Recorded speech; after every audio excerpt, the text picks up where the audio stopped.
Bonjour et bienvenue dans la Semaine de l'écho. Traditionnellement érigée comme un modèle de réussite, l'Allemagne accumule désormais les difficultés. L'an passé, la première économie européenne a reculé de 0,3%. Son principal moteur, l'industrie, pâtit des prix élevés de l'énergie et du ralentissement chinois. Entre crise énergétique et nouvelles concurrences chinoises et américaines, les exportations et la demande intérieure allemande sont au point mort. Faut-il y voir la fin d'un modèle ? On en parle dans un instant. Dans ce contexte, l'extrême droite creuse son sillon. L'AfD est créditée de plus de 20% des intentions de vote aux élections européennes et de 30% aux régionales dans les Länder de l'Est. L'AfD milite pour la sortie de l'euro et contre l'immigration de la main-d'œuvre étrangère. L'économie allemande peut-elle se passer de l'Europe et surtout, comment peut-elle rebondir ? Reportage et analyse à suivre. Enfin, en visite à Berlin ce lundi, le Premier ministre français a marqué son désaccord avec le chancelier allemand sur le Mercosur. Ce traité censé réduire de nombreux droits de douane, notamment sur les produits agricoles, entre l'UE et 4 pays d'Amérique du Sud. Plébiscité par les Allemands, les Français y sont hostiles. Le Mercosur peut-il sauver l'industrie allemande ou abîmer un peu plus le couple franco-allemand ? On en débat dans quelques instants. Pour répondre précisément à ces questions, j'ai le plaisir d'accueillir en plateau Anne-Sophie Elsif, chef économiste du cabinet de conseil économique BDO France et professeur à Paris 1 Panthéon-Sorbonne. Patrick Brandmeier, directeur général de la Chambre de commerce et d'industrie franco-allemande. Jacob Essler, entrepreneur allemand installé en France. Et à distance depuis Berlin, Shahin Vallée, chercheur au Conseil allemand pour les affaires étrangères. Bonjour à tous les quatre. Et merci d'avoir accepté notre invitation. La première économie européenne dans le rouge, le produit intérieur brut s'est contracté de 0,3% l'an dernier. C'est la plus mauvaise performance pour une économie avancée. Un repli particulièrement marqué dans l'industrie, la chimie, la sidérurgie, secteur de pointe de l'Allemagne. Anne-Sophie Elsif, est-on en train d'assister à la faillite du modèle allemand ? Alors non, pas à la faillite, tout de même. Là aussi, je pense qu'il faut être plus nuancé. Par contre, en effet, il y a un changement. Cette fameuse transformation dont on a parlé et dont on parlait notamment post-Covid, et bien c'est vrai que l'Allemagne connaît ce changement en ce moment. Alors vous l'avez dit, dans le secteur industriel et vraiment dans l'industrie, le point faible vraiment le choix énergétique, de non-diversification. On l'a vu avec la crise ukrainienne. Donc là, en effet, l'industrie le paie également de ne pas avoir diversifié le mix énergétique. Parce qu'elle reposait sur le gaz russe. Le gaz russe, exactement. Donc là, exactement. Donc ça a été du jour au lendemain, on l'a subi en France, mais beaucoup plus en Allemagne, une augmentation colossale du coût des intrants pour le secteur manufacturier, dans un contexte où déjà il y avait un ralentissement post-Covid, notamment avec la remontée des taux d'intérêt. Donc c'est vrai qu'il y avait un petit peu les deux éléments, augmentation des coûts, ralentissement de la demande. Donc pour une économie allemande, là aussi, à mon sens, qui ne s'est pas assez diversifiée, trop dépendante du commerce extérieur et qui ne s'est pas assez diversifiée sur l'investissement, notamment des entreprises, et sur la consommation des ménages, ce que nous, on a plus en France, eh bien, en effet, on a ce résultat. Alors, pas fin d'un modèle, parce que c'est une économie qui reste robuste, qui est bien gérée, qui a des sous-jacents économiques qui sont bons, et d'ailleurs, cette année, le pays devrait sortir de la récession économique. Par contre, en effet, sur le modèle industriel, dans des secteurs phares, vous l'avez dit, que ce soit le secteur automobile, la métallurgie, la chimie, c'était vraiment des secteurs traditionnels. Oui, c'était les fleurons allemands.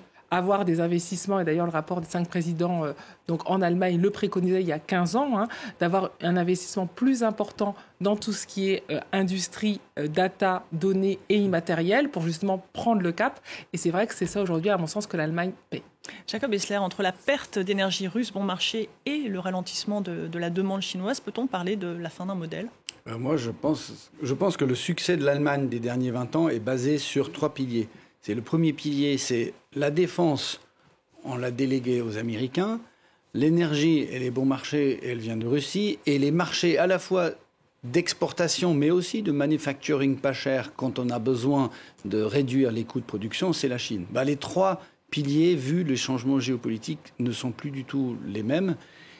Et je pense que l'Allemagne peine à s'adapter à ça. Comme toujours, quand l'Allemagne est à la peine, elle a une façon de s'auto-flagelliser que l'on voit maintenant, qui veut que je suis d'accord avec ma voisine. Ça ne veut pas dire la fin du modèle, mais ça veut dire qu'il faut un tout petit peu de douleur pour que les gens changent d'habitude. Et je pense que c'est en train de se passer, mais avec des conséquences quand même pas négligeable parce que ça veut dire, là, aujourd'hui, on a eu le vote sur les supply chains les chaînes d'approvisionnement. Les chaînes d'approvisionnement en Union européenne, où finalement, il n'y a pas eu de vote, mais c'est très clair. Un des facteurs déclenchants était que l'Allemagne n'est plus très sûre si elle va voter pour.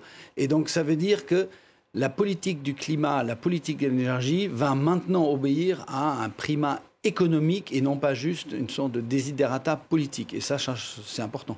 Shane Vallée, en misant sur ces 3 piliers, la défense américaine, le gaz russe bon marché, le marché chinois, l'Allemagne a-t-elle misé sur les mauvais chevaux ? C'était les bons chevaux dans le contexte économique des années 90 peut-être, mais aujourd'hui les changements profonds que Jacob a décrits, géopolitique d'abord et économique ensuite, imposent de changer de modèle. Je rajoutais un 4e élément qui était quand même consubstantiel du modèle allemand, qui reposait sur l'idée qu'il fallait imposer une discipline budgétaire forte, qui a mené d'ailleurs à une réforme de la constitution allemande en 2009, qui a introduit des règles d'équilibre budgétaire très strictes, à la fois pour le gouvernement fédéral et pour les Länder. Et ça, je pense que c'est un autre des éléments du modèle allemand qui est peut-être en train d'être remis en cause et qui va peut-être permettre de faire émerger un nouveau modèle. Ce qui a été dit plus tôt sur le besoin d'investissement à la fois privé et public, qui a été dit plus tôt sur la relance de la consommation domestique, impose de changer de politique budgétaire. On va y venir dans un instant. Peut-être d'abord. Je pense que c'est un élément du modèle déterminant. Peut-être d'abord une réaction de Patrick Brandemeier. L'Allemagne championne jusqu'ici, notamment dans l'automobile. S'est-elle fait doubler par les Chinois dans la voiture électrique, par exemple ? Tout d'abord, je m'en viens réagir un peu par rapport à vos propos. Merci. Moi, première remarque que j'ai, c'est l'état de l'économie allemande actuelle, je pense, reflète l'état de l'économie mondiale. Ça a été très bien constaté dans votre introduction. Dans les chiffres, on voit quand même c'est le pays qui recule le plus dans les économies avancées. Laissez-moi juste terminer mon propos. On le sait très bien, l'Allemagne, des relations avec la Chine, par exemple, était très forte. Et nous avons notamment vu en 2023, suite aux problèmes que la Chine, elle, connaisse, une réaction par rapport à l'économie allemande, donc qui n'a pas su exporter au même niveau que les années précédentes et d'ailleurs qui a aussi encore plus fortement réduit ses exports. Mais je pourrais en même temps donner l'exemple des États-Unis, avec lesquels l'Allemagne a significativement augmenté son volume en 2023. D'ailleurs, les États-Unis, qui sont en train de rattraper le rôle de la Chine, qui était jusqu'ici le premier partenaire commercial de l'Allemagne. À fin 2023, ces deux pays sont presque tête à tête. Mais est-ce que justement ce n'est pas créer une nouvelle dépendance, je pense, vis-à-vis du gaz américain ? Je ne trouve pas. Parce que pour moi, une dépendance, c'est quoi ? Prenons l'exemple de la dépendance du gaz, où, c'est vrai, l'Allemagne était dépendant à 40-50% des États-Unis. Ah non, je parlais de la Russie. Aujourd'hui, au gaz russe. Aujourd'hui, si nous regardons l'économie et le modèle allemand, évidemment basé sur l'export, je prends le chiffre des États-Unis, ça fait à peu près 8% de notre commerce international. Pour les États-Unis, c'est 7%. Avec la France, c'est 6%. À contrario que la France, elle, fait 12% de son PIB avec l'Allemagne, sans pour autant qu'on va dire la France dépend entièrement de l'Allemagne. Troisième élément qui me semble très important, je voudrais rajouter un cinquième élément au modèle allemand qui n'a pas encore été mentionné, c'est le fameux Mittelstand. C'est-à-dire ces petites PME et TI aujourd'hui qui portent d'ailleurs l'emploi en Allemagne. Je rappelle ici que plus de 80% des employés en Allemagne sont employés par ce type d'entreprises et d'ailleurs qui ont démontré pendant des décennies leur succès parce qu'ils ont une grande qualité par rapport aux grands groupes. C'est leur rapidité à pouvoir s'adapter, c'est leur pouvoir. Et aujourd'hui, vous diriez qu'elles sont moins fragilisées par la crise énergétique que les grands groupes allemands ? Ils sont certainement impactés, mais je pense qu'ils ont quand même su garder cette réactivité. D'ailleurs, la preuve, si nous regardons un peu leur développement l'année dernière, et notamment vers la France, nous allons constater qu'en 2022, l'Allemagne et notamment beaucoup de ces entreprises du Mittelstand étaient les premiers investisseurs en France. J'aimerais quand même vous reposer la question sur l'automobile.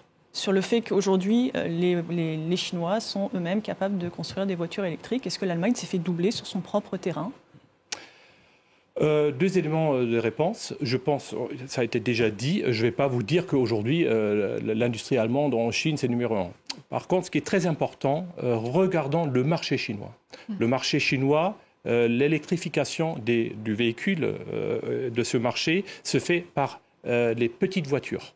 Donc traditionnellement, les constructeurs allemands, ils font des véhicules haut de gamme. Tandis que dans les rues de Shanghai et de Beijing, aujourd'hui, vous allez voir 95% des véhicules électriques. Beaucoup d'entre elles qui sont fabriquées en Chine, c'est vrai.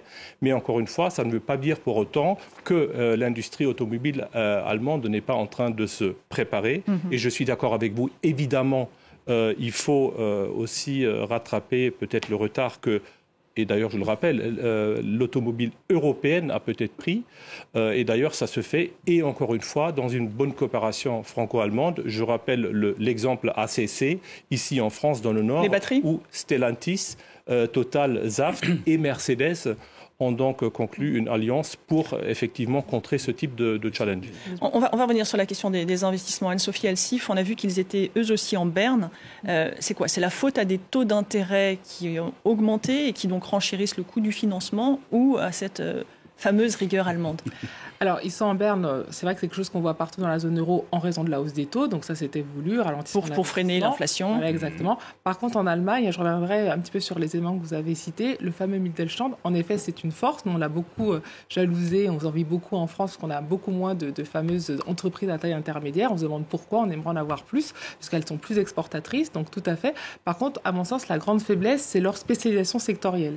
C'est-à-dire qu'elles sont en effet dans l'industrie lourde, elles sont dans la machine-outil, elles sont dans la métallurgie, dans des industries, on va dire, plus classiques. Et très énergivores. Et moins dans ces industries de data, plus immatérielles, qui sont aussi les secteurs où il va y avoir le plus de croissance. Donc, je ne dis pas que le switch ne se fait pas, mais en tout cas, c'est vrai qu'entre la crise énergétique et le ralentissement de la demande mondiale, là, à mon sens, cette spécialisation sectorielle peut être un handicap. D'ailleurs, on voit aussi ça en Italie. Pareil, ils ont des difficultés sur comment on se réinvente et on arrive à aller sur ce terme de secteur. Donc ça, je pense que c'est quand même un élément sur l'investissement. Et puis, plus globalement, quand on parle des 3 piliers, vous avez parlé de la défense américaine, du partenaire chinois et du gaz russe. C'est vrai que c'est ce qu'on vous dit beaucoup en France, mais qu'est-ce que vous faites de l'Europe ? C'est ça souvent la question qui revient. C'est-à-dire que qu'est-ce qu'ont fait les États-Unis depuis plus de 20 ans sur l'énergie ? Est-ce qu'ils commercent encore avec l'Arabie Saoudite et la Russie ? Plus rien. Ils commercent avec le Canada et le Mexique. Qu'est-ce qu'a fait la Chine ? Est-ce qu'ils commercent encore, bien sûr, avec l'Europe, les États-Unis et autres ? Mais où ils sont ? Dans quelle zone ? Ils sont en Asie, avec le RCP, le plus grand traité commercial. Et nous, on a envie de dire, en Europe, la défense, nous, on vend des avions, on vend des choses. On pourrait peut-être se les acheter et faire du commerce ensemble. La défense, vous croyez que l'ami américain va toujours venir nous sauver ? Nous, peut-être en Europe, on peut faire quelque chose. Et je pense que dans cette crise du franco-allemand, il y a aussi ça. C'est-à-dire, c'est bien, et en effet, la puissance allemande exportatrice et géopolitique est sur le commerce, mais avec tous les risques mondiaux, vous dites, on fait du commerce en Chine, aux États-Unis, un jour, il va falloir choisir, parce que vous savez que les deux ne sont pas très amis. Donc, c'est ça. Vous êtes en Europe, et peut-être qu'on peut faire des choses en Europe. Mais non, on est en train de mélanger pas beaucoup de points. Mais qui sont quand même fondamentaux pour l'économie allemande et européenne. Premier élément, le chiffre du PIB actuel de l'Allemagne, pour moi, n'est pas directement lié à un historique politique, militaire avec les États-Unis. Donc aujourd'hui, que l'économie allemande... Non, c'est pas... C'était pas son propos. Okay. Deuxième élément, oui,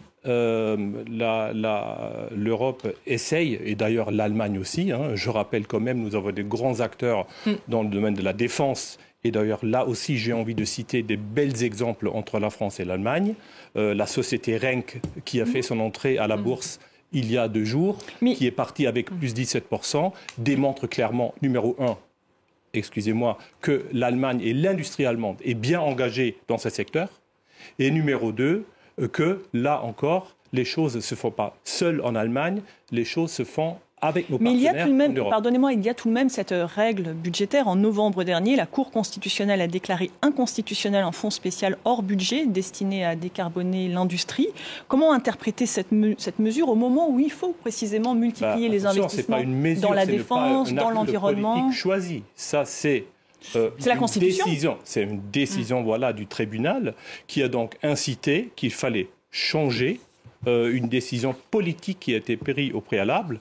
Mais je peux rassurer tout le monde. Mais est-ce que c'est pertinent aujourd'hui ? Depuis, le budget 2023 de l'Allemagne a été voté et le budget de l'Allemagne 2024 a été voté d'ailleurs en respectant une fois de plus les critères de Maastricht, parce que je le rappelle ici aussi, je pense que c'est aussi dans l'intérêt de nos partenaires en Europe aussi, que nous avons une Allemagne aussi financièrement forte, qui tourne aujourd'hui autour de 65% d'endettement par rapport à son PIB. Et je trouve ça, c'est aussi un élément qui est très très important, parce que ça nous permet aussi de réagir en situation de crise, ce que nous avons vu dans le passé. Je suis d'accord avec vous qu'une Allemande financière forte, c'est important.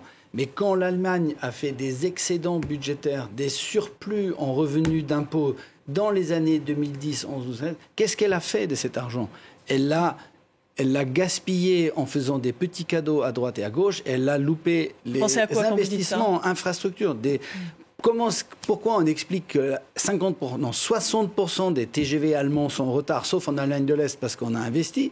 Mais ce n'est pas parce que les trains ne marchent pas. Les trains sont très bien. C'est parce que le pont est vétuste et que et là, on a une espèce on a loupé le coche que quand il y avait des revenus importants fiscaux pour le pays budgétaire, de les réinvestir dans l'infrastructure. Et aujourd'hui, l'Allemagne est confrontée à un besoin d'investissement énorme pour faire la transition énergétique, l'adaptation au monde digital, et qu'en même temps, l'Allemagne n'a plus les moyens parce que maintenant l'économie est un peu moins bonne, alors que quand il y avait l'argent, on ne l'a pas utilisé pour investir. Et on paye le prix aujourd'hui. On va y arriver. Et l'Allemagne, j'ai confiance que l'Allemagne va s'en sortir parce qu'il y a quand même des réserves énormes et une grande capacité d'adaptation. Il y a eu des lois qui ont été votées, je le rappelle. Oui, mais le fameux Doppelwumms, oui. Alors, expliquez-nous. Le Doppelwumms, c'est donc la décision déjà de l'Allemagne aussi d'investir de manière importante dans la défense. C'est-à-dire, on va injecter 100 milliards d'euros dans la défense et encore une fois, dans des projets qui sont aussi européens. Par rapport à l'Allemagne, n'a pas investi dans sa défense. Vous n'avez pas l'air tout à fait d'accord. Disons, c'est quand même le cas classique en ce moment auquel on assiste, c'est qu'il y a deux plans. Le plan, l'Allemagne, la Pologne, pour acheter, et d'autres pays pour acheter des solutions, des missiles antiaériens américains, et un plan italien et français pour en construire un. Après, les deux plans ne sont pas sur le même horizon de temps, et donc il y a beaucoup de choses. Mais je rappelle quand même que le premier plan, il est porté par la plupart des partenaires européens. Ceci ne met pas en cause le deuxième projet entre la France et l'Italie. Très bien.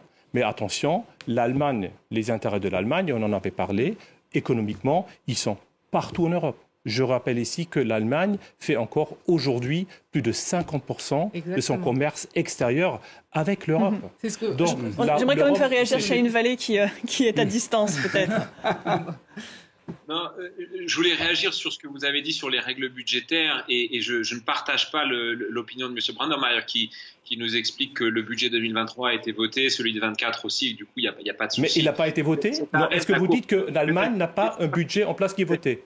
Est-ce que vous dites ça ? L'arrêt de la Constitution est très important parce qu'il remet en cause le Fonds pour le climat et du coup il endommage fondamentalement le financement de la politique climatique allemande, et il va pousser, et ça c'est une bonne chose je l'espère, il va pousser les Allemands à avoir un véritable débat sur la règle constitutionnelle allemande. Je pense que la règle constitutionnelle allemande est aujourd'hui un frein important à des investissements dans l'innovation, dans la transformation numérique et dans la transformation énergétique et industrielle du pays, et que cette règle-là, Jacob en parlait quand il donnait des exemples sur la Deutsche Bahn et le train allemand, cette règle-là est aujourd'hui un boulet pour l'Allemagne et du coup un boulet pour l'Europe. Et moi j'espère profondément que cette coalition aura enfin le courage d'affronter ce débat politique difficile et entre maintenant et je l'espère les élections en 2025, de mettre un projet de réforme constitutionnelle sur la table. Je pense que c'est un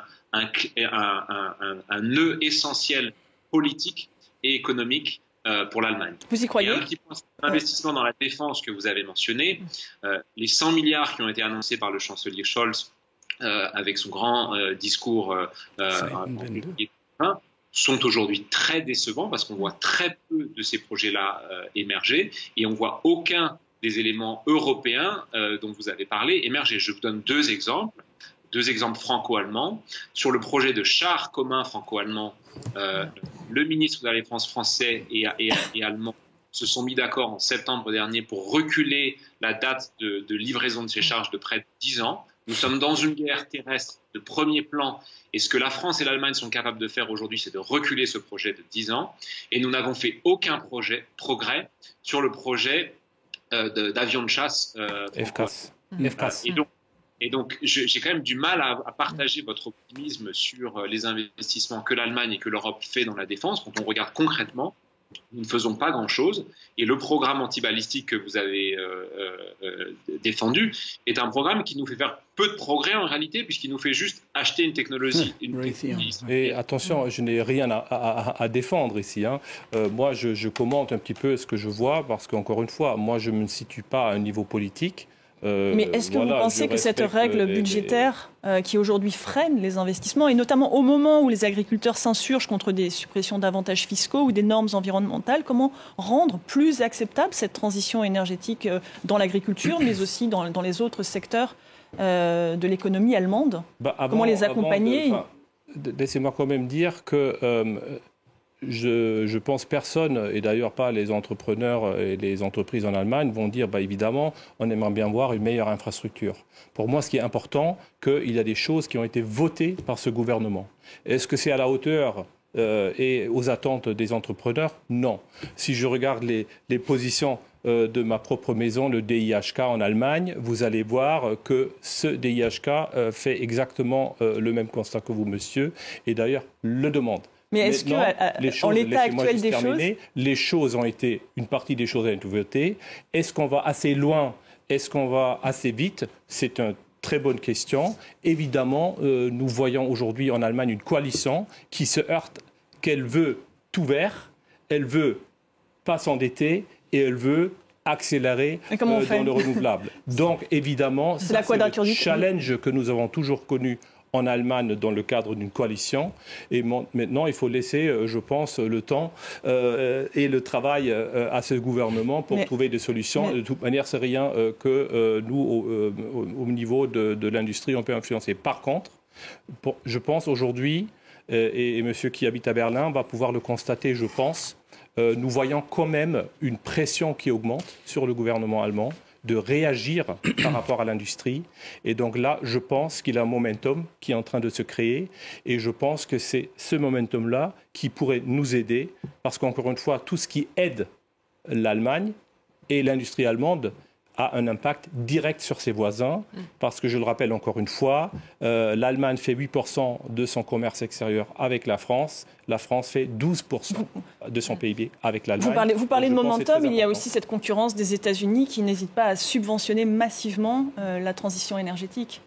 Tout à fait. Et encore une fois, c'est une chance aussi, évidemment, pour nous en Europe, pour ceux qui produisent en Europe, ça peut être vécu comme une menace, je ne vais pas le nier. Mais en même temps, je trouve qu'il faut aussi voir le verre qui est moitié plein, parce que pendant des années, nous avons reproché aux États-Unis, ils ne faisaient rien sur le plan énergétique. Et là, du coup, on voit que les Américains sont en train de devenir des grands investisseurs dans le renouvelable, qui d'ailleurs, je le rappelle, donne aussi beaucoup d'opportunités à l'économie allemande, à l'économie française. À coup de délocalisation, souvent.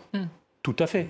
Mais après, on ne va pas nier, nous, que toutes les technologies ne peuvent pas, d'ailleurs, être produites en Allemagne. Et peut-être une dernière phrase là-dessus, ça fait partie intégrale du modèle énergétique allemand. Et d'ailleurs, ça a été dit, que l'Allemagne va toujours dépendre d'importations d'énergie, hydrogène ou autre, ou gaz.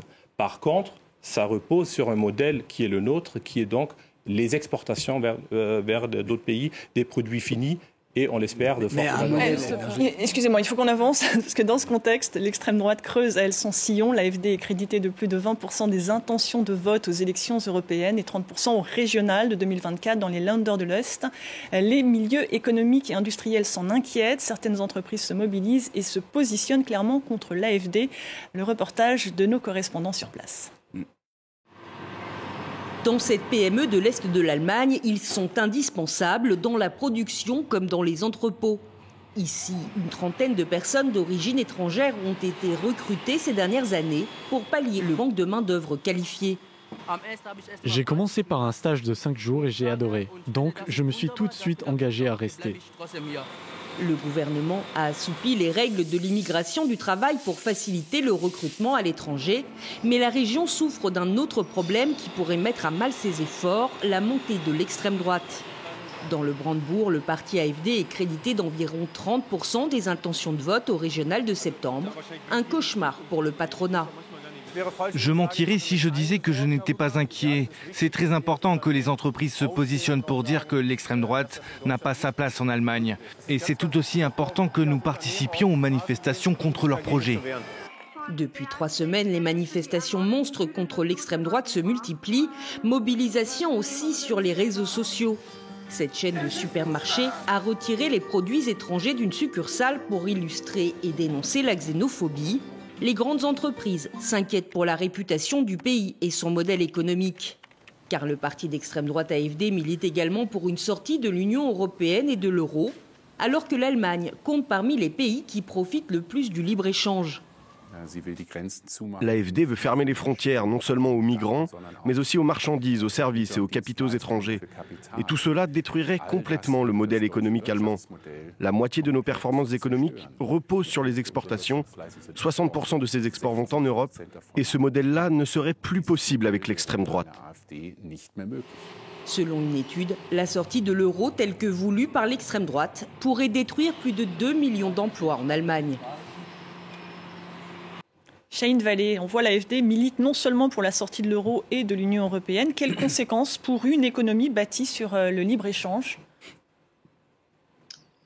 Je pense qu'aujourd'hui, c'est une vieille proposition de l'AfD. Je ne suis pas sûr que l'AfD soit aussi combative aujourd'hui sur l'euro qu'elle l'a été par le passé. Elle a beaucoup plus bougé pour devenir un parti simplement anti-immigration.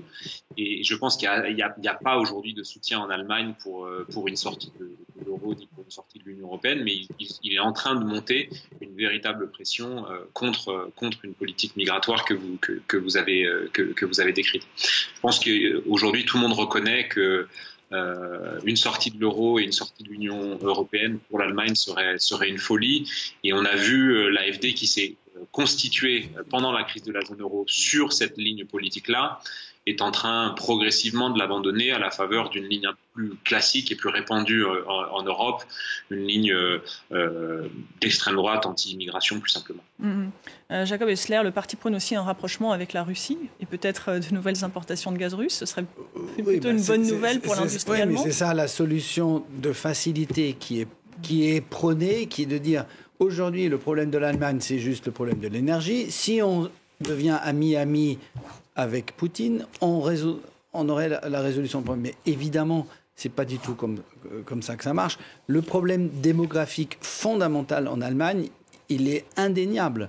Et on peut presque dire l'inverse, c'est que les excédents budgétaires des derniers 10 ans ont été utilisés pour donner beaucoup d'argent à exactement ces Allemands qui maintenant se plaignent, qui sont presque dans une situation de confort tellement rassurée que l'idée de la menace de quelque chose qui change les menacerait personnellement, c'est éloigné. Et c'est ça le gros problème. Ils vivent dans un monde où la réalité économique aujourd'hui, la réalité d'une entreprise qui a besoin d'embaucher des personnes qualifiées, le gouvernement allemand a passé une loi pour faciliter l'immigration de personnes qualifiées parce qu'il y a un manque. Et aujourd'hui, c'est des discours qui sont tellement inaudibles que ça a passé presque inaperçu cette loi parce que c'est pas du tout, on est plutôt dans un mouvement. Au-delà de ces discours inaudibles, Patrick Brandmeier, on a vu ces derniers mois le pays secoué par un certain nombre de mouvements sociaux qui ont pu d'ailleurs nous surprendre du côté-ci du Rhin, parfois même violent. Le dialogue social, qu'est-ce qui se passe ? Il ne passe plus en Allemagne ? Écoutez, je vais vous citer le ministre Becht que j'ai vu hier soir, qui nous a dit, écoutez, même à ce niveau-là, nous voyons un rapprochement de nos deux pays, c'est-à-dire même en Allemagne, on sait faire grève. Donc prenons ça avec une pointe d'humour, mais plus sérieusement. Et comme oui, mais par contre, je pense qu'il faut bien distinguer entre les sources. Monsieur Chahine a fait une bonne analyse, je trouve, de la situation que nous voyons en Allemagne de l'Est, tandis que les grèves que nous voyons actuellement sont une suite par rapport à un problème que nous avons connu partout en Europe, que nous connaissons actuellement en France, qui a aussi mené à des grèves, d'ailleurs annoncées, effectuées ou qui vont encore venir en France et ailleurs, qui est donc l'inflation. Donc là, je pense tout le monde, et d'ailleurs certaines entreprises ou certaines branches sont en train de négocier. Oui, ça se fait en Allemagne. Je pense, et je ne suis pas inquiet du tout, que là aussi, les sociétés et les partenaires sociaux d'ailleurs vont trouver des solutions qui vont permettre quand même de garder le pays en marche. Peut-être une remarque aussi sur l'AfD et l'Allemagne de l'Est. 2 éléments. Numéro 1, vous avez quand même vu, j'espère, et suivi que une grande partie de la population résiste à ces mouvements, va dans les rues manifester. Là aussi, on se rapproche de nos amis français qui savent très bien faire ça, Place République. Et d'ailleurs, ça fait ses effets. Nous voyons actuellement que dans les sondages, l'AfD, elle est en train de stagner. La première fois depuis 2, 3, 4 ans, ils ont perdu 1 ou 2 points dans les intentions de vote. Donc là encore, je suis d'accord, l'Allemagne a quand même, et la société allemande, mais aussi la population qui travaille dans les entreprises, a démontré un courage et ses intentions. 3e élément, très rapidement. Qu'est-ce qui est fait aussi dans l'Allemagne de l'Est? Encore une fois, l'économie, les entreprises, pour moi, c'est la clé. Je rappelle, Tesla a fait son grand site de production, malheureusement interrompu actuellement parce que nous connaissons les problèmes dans la mer Rouge, mais encore une fois, un très grand investissement qui permet à surmonter quand même ces problèmes, à donner du travail aux gens, à intégrer des personnes dans un contexte de travail qui est très important. Un autre exemple, Ce sera Total, Total qui n'est pas seulement producteur de pétrole et du gaz, Total qui contribue activement à la Energiewende en Allemagne, donc la transformation énergétique. Total a gagné et va réaliser 3 sur 5 prochains projets dans la mer Baltique sur le renouvelable. Donc ça, c'est des exemples concrets. Comment aussi l'Allemagne de l'Est est en train de se transformer. On va reparler maintenant des points de désaccord entre la France et l'Allemagne, notamment concernant ce traité de libre-échange avec le Mercosur. Le chancelier allemand, lui, fait pression pour une conclusion rapide de l'accord. La France, elle, freine des 4 fers car elle redoute la colère des agriculteurs qui eux-mêmes craignent une concurrence déloyale, notamment sur la viande de bœuf. Écoutez. Il y a des accords pour lesquels les conditions sont réunies et il y a des accords pour lesquels, du point de vue de la France, les conditions ne sont pas réunies. Et je le redis ici, du point de vue de la France, le président de la République l'a dit, j'ai eu l'occasion de le dire aussi, les conditions ne sont pas réunies pour nous sur l'accord Mercosur. Il n'est pas acceptable que nous nous plaignions d'un côté que l'influence de certains pays augmente et que celle de l'Europe diminue, et que de l'autre côté, nous ne trouvions pas de moyens d'améliorer les perspectives de croissance économique de notre continent par le biais d'une bonne coopération, y compris dans les relations économiques. Les négociations avec les pays du Mercosur sont en cours depuis 20 ans déjà. Il faut qu'elles se terminent.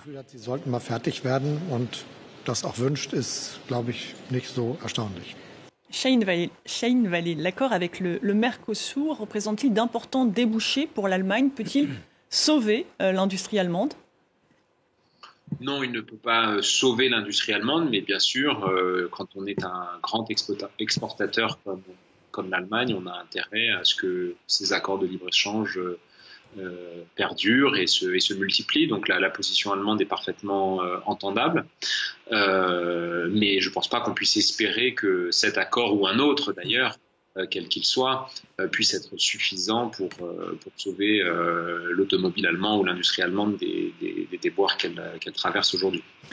Gabriel Attal dit s'opposer à la conclusion de cet accord tant qu'il n'inclura pas ces fameuses clauses miroirs qui doivent assurer que l'Europe n'importe pas des marchandises produites selon des méthodes interdites dans l'Union européenne. Shahin Vallée, à quand la mise en place de ces fameuses clauses ? Écoutez, c'est un débat difficile puisque la France a commencé à défendre l'introduction de ces clauses en 2022.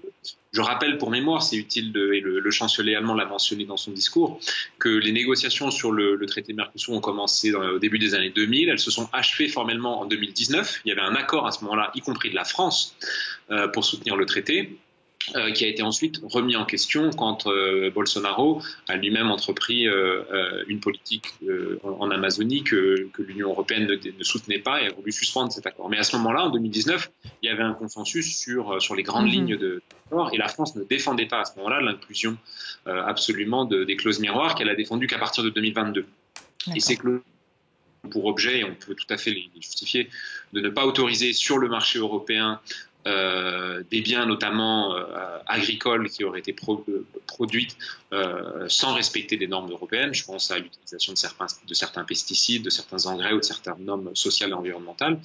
Ces normes aujourd'hui ne sont pas présentes dans l'accord Mercosur ni dans les accords de libre-échange existants. Et donc, pour les introduire complètement, il faudrait réouvrir les négociations sur l'accord Mercosur et à terme sur les autres accords de libre-échange qui nous lient à d'autres exportateurs. Donc c'est un chantier potentiellement colossal qui s'ouvre. Patrick Brandemeier, avec ou sans ces fameuses clauses miroirs, l'accord avec le Mercosur peut-il sauver l'industrie allemande ?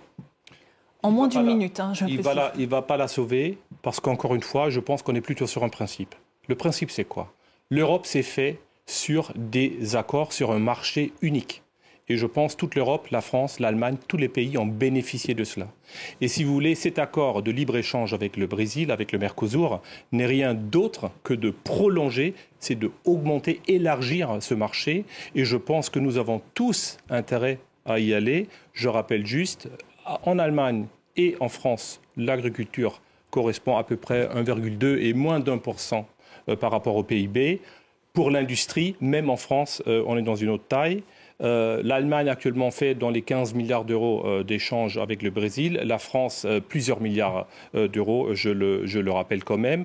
Dans tout, nous avons à peu près 6 000 entreprises en Europe qui font du business avec le Brésil, qui sont actuellement punies avec 4 milliards d'euros de frais pour les droits de douane. Avec un accord, on pourrait arrêter avec cela et d'ailleurs accélérer Pardon, et je vous coupe, il nous reste très peu de temps. Anne-Sophie Elsif, entre protection, on va dire, du libre-échange et des agriculteurs, on voit que le couple franco-allemand est particulièrement fissuré. Oui, on revient un peu au débat qu'on a eu précédemment. Bien sûr que le libre-échange, on est gagnant-gagnant, il n'y a pas de débat là-dessus. Aujourd'hui, le problème, c'est qu'on est dans un contexte de régionalisation. Et donc, les tensions politiques vont être souvent supérieures aux aspects économiques. Et l'idée, c'est de dire, est-ce que la Chine et les États-Unis accepteraient de mettre de prendre des marchandises sous n'importe quelle condition. Aujourd'hui, ce n'est pas le cas. Nous, ce que l'on dit pour l'Europe, c'est qu'en effet, il faut faire du libre-échange. Par contre, il ne faut pas qu'il y ait des perdants et que ce soit l'agriculture européenne et française. Et on peut négocier parce que justement, l'Europe, c'est le premier marché au monde. Donc on a aussi le point économique de négocier et d'imposer des choses à nos partenaires comme ils le font avec nous. Ce sera le mot de la fin. Merci beaucoup à tous les quatre d'avoir participé à ce débat. Merci à vous de l'avoir suivi. Tout de suite, un nouveau journal sur France 24.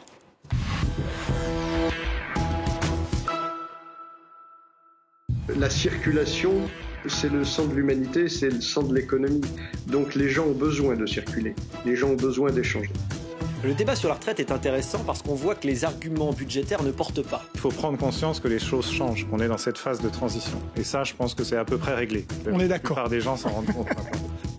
L'invité de l'écho, présenté par Ali Laïdi, à regarder sur France 24 et france24.com. France 24 et Public Sénat présentent. Rejoignez-nous pour une année d'élections européennes passionnante et pleine de rebondissements. En juin prochain, les citoyens des 27 pays de l'Union éliront 720 députés au Parlement européen. Et jusqu'au scrutin, Public Sénat et France 24 vous proposent une série d'émissions spéciales consacrées aux enjeux de cette élection dans les grands pays ou les grandes régions de l'Union européenne. Avec des débats de fond entre eurodéputés pour souligner les clivages et les propositions de chaque parti. Ici l'Europe vous fait entrer dans la campagne des européennes. Ici l'Europe spéciale Allemagne, la récession au cœur du vote. À voir sur France 24 et france24.com.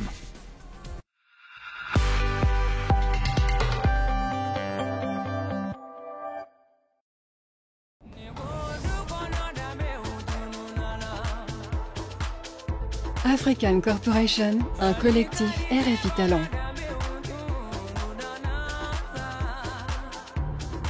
Découvrez Boniaté, le nouveau clip du tandem franco-sénégalais de Marseille, avec Kankou Kouyaté en invité.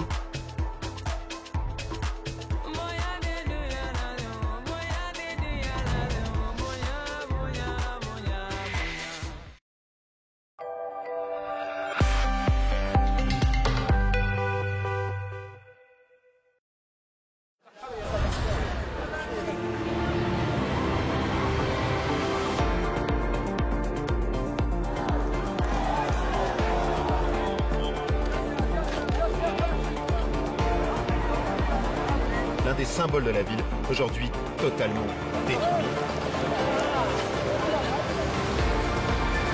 Cette crise humanitaire entretenue par ce blocus, avant même l'annonce des tendances officielles par la commission électorale,